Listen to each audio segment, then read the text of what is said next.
मेरे सभी व्यूअर्स को जय श्री राम। आशा करती हूँ आप सभी स्वस्थ होंगे, खुश होंगे और सकारात्मक होंगे।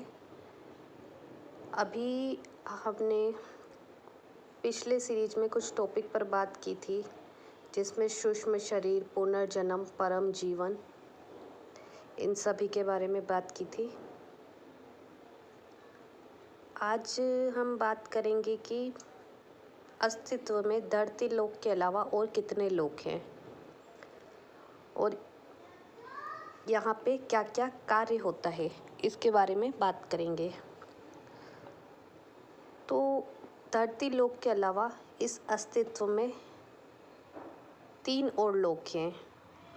इस बारे में भारतीय मान्यता व आधुनिक विज्ञान में समानता है। 3 लोक जो कि विष्णु लोक, शिवलोक या आत्मलोक और ब्रह्मलोक हैं। अब इनमें तीनों में क्या क्या होता है। ब्रह्मलोक को वर्ल्ड ऑफ क्रिएशन कहते हैं। इनके जो मतलब पश्चिमी वैज्ञानिकों ने इनको नाम दिया है वर्ल्ड ऑफ क्रिएशन। इनके जो अधिष्ठाता है वो ब्रह्मदेव हैं, जिनका कार्य है सृजन, सभी जीवों के शरीर का डिज़ाइन बनाना। शिवलोक या आत्मलोक को स्पिरिट वर्ल्ड कहते हैं, जिनके अधिष्ठाता हैं भगवान शिव। वहाँ पे कार्य होता है आत्मा की देखभाल करना।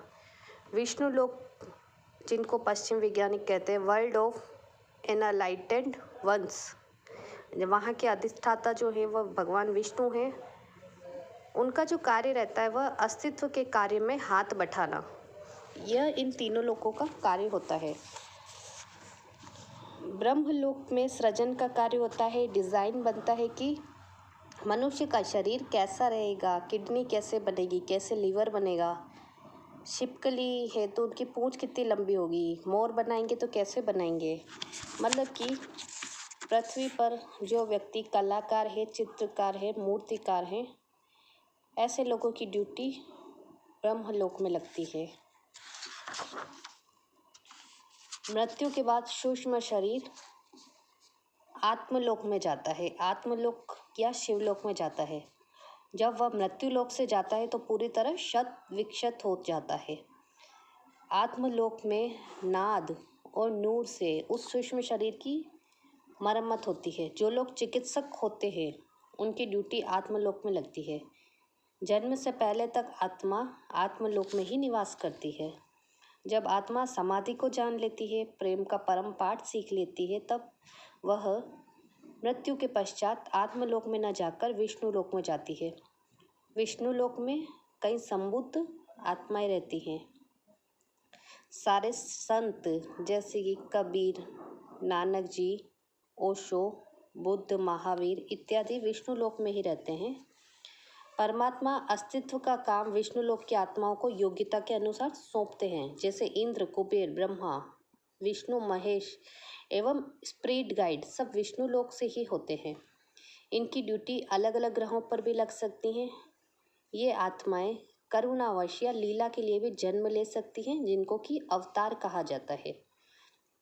तीनों लोकों का एक समांतर अस्तित्व है। जैसे एक ही स्थान में ध्वनि, प्रकाश, सुगंध एक दूसरे को स्पर्श किए बगैर युगपत रूप में मौजूद हो सकते हैं। समय का आयाम तीनों लोकों का अलग अलग है। अथर्ववेद कहते हैं कि मनुष्य का जो 100 साल है वह ब्रह्मा का एक दिन होता है। ब्रह्मा के जो 100 साल है वह शिव का एक दिन होता है, और जो शिव के 100 साल होते हैं वह विष्णु का एक दिन होता है। भारत की सोच और संतों की सोच यह होती है कि मनुष्य की आत्मा निचली योनियों से विकास करते करते आई है, जबकि न्यूटन की खोज यह कहती है कि मनुष्य की आत्मा का जन्म अलग से होता है। वह किसी भी व्यक्ति को मनुष्य से नीचे तक नहीं ले जा पाए हैं। मतलब कि जब पास्ट लाइफ रिग्रेशन करवाते हैं उसमें किसी को भी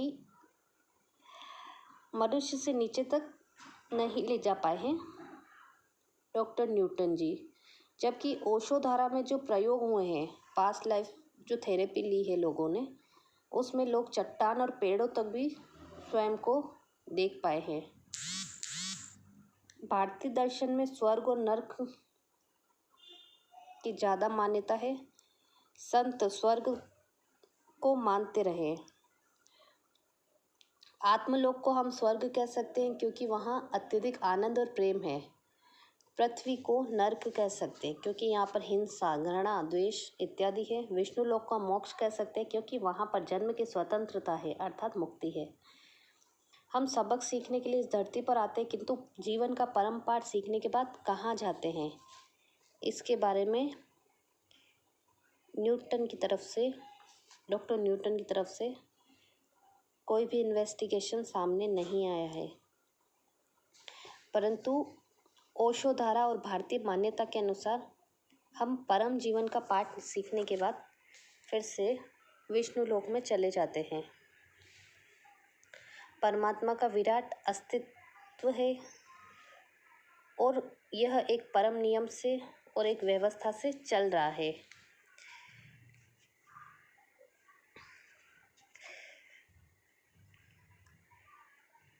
इसमें सृजनशीलता है, कोई बंधन नहीं है।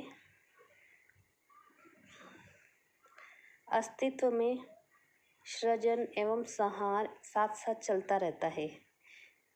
कई पृथ्वियों को मिलाकर एक ब्रह्मा और विष्णु और महेश हैं। इस तरह से पूरे अस्तित्व में कई विष्णु हैं, कई ब्रह्मा हैं, कई महेश हैं।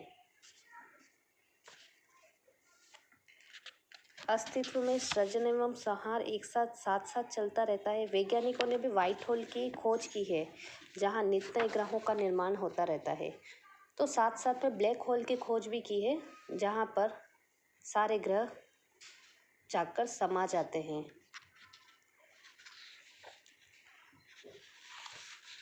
तो आज का जो टॉपिक है वो थोड़ा सा अलग है पिछली जो टॉपिक है उनसे। धरती लोक के अलावा अस्तित्व में और तीनों कितने लोक हैं और किस प्रकार कार्य करते हैं उस पर आज हमने बात की है। आशा करती हूँ आप सभी को वीडियो पसंद आया होगा। जिन्होंने अभी तक चैनल को सब्सक्राइब नहीं किया है, चैनल को सब्सक्राइब जरूर कर लीजिए। अभी आप सभी से इजाज़त चाहूँगी। नेक्स्ट वीडियो में फिर मिलते हैं एक अच्छे टॉपिक के साथ में। तब तक के लिए सभी को जय श्री राम।